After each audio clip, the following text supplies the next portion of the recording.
Hi zusammen und willkommen auf meinem Kanal.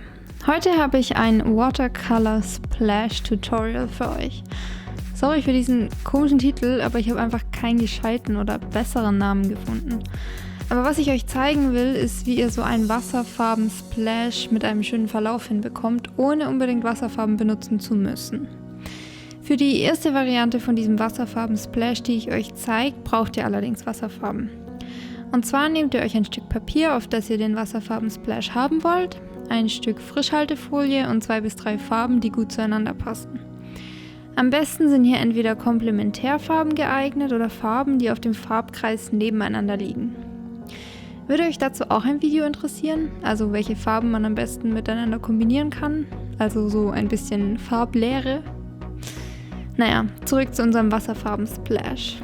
Wenn ihr die Frischhaltefolie bereitgelegt habt, verteilt ihr mit einem Pinsel ein bisschen Farbe darauf. Achtet darauf, dass die Farbe nicht zu nass ist, da euch das Ganze sonst zu sehr verläuft. Wenn ihr aber das Gefühl habt, ihr habt zu wenig Wasser genommen, könnt ihr das Ganze auch noch ein bisschen nass spritzen. Ich habe hier einfach ein bisschen Wasser in eine alte Flasche Hitzeschutzspray gefüllt. Versucht aber trotzdem so viel Farbe wie möglich zu benutzen.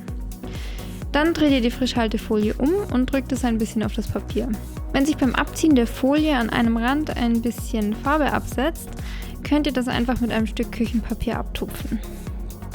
Das gleiche habe ich hier auch nochmal mit anderen Farben gemacht.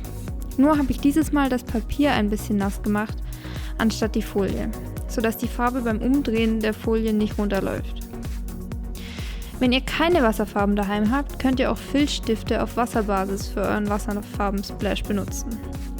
Ich habe dafür meine Crayola Super Tips Marker genommen und so eine matte Sichthülle.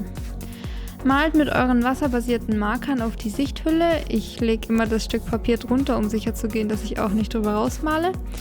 Bespritzt das Ganze mit Wasser, dreht es um und drückt es auf euer Stück Papier. Die Wassermenge richtig zu treffen ist nicht immer ganz einfach, aber probiert euch da einfach aus. Auch hier kann es sein, dass sich beim Abziehen der Folie bzw. Hülle ein bisschen Farbe an einem Rand absetzt, aber das könnt ihr wie gesagt einfach mit einem Stück Küchenpapier abtupfen. Das Ganze habe ich dann auch nochmal mit anderen Farben gemacht. Zum Schluss zeige ich euch auch noch eine dritte Methode, um so einen Wasserfarben-Splash zu kreieren. Dafür könnt ihr einfach mit einem Pinsel ein Stück Papier richtig gut nass machen und dann ganz vorsichtig ein bisschen Farbe in die Ecken geben. Mit ein bisschen Fingerspitzengefühl kann hier auch ein schöner Übergang entstehen. Ich finde aber, um ehrlich zu sein, mit den anderen beiden Methoden bekommt man ein besseres Ergebnis.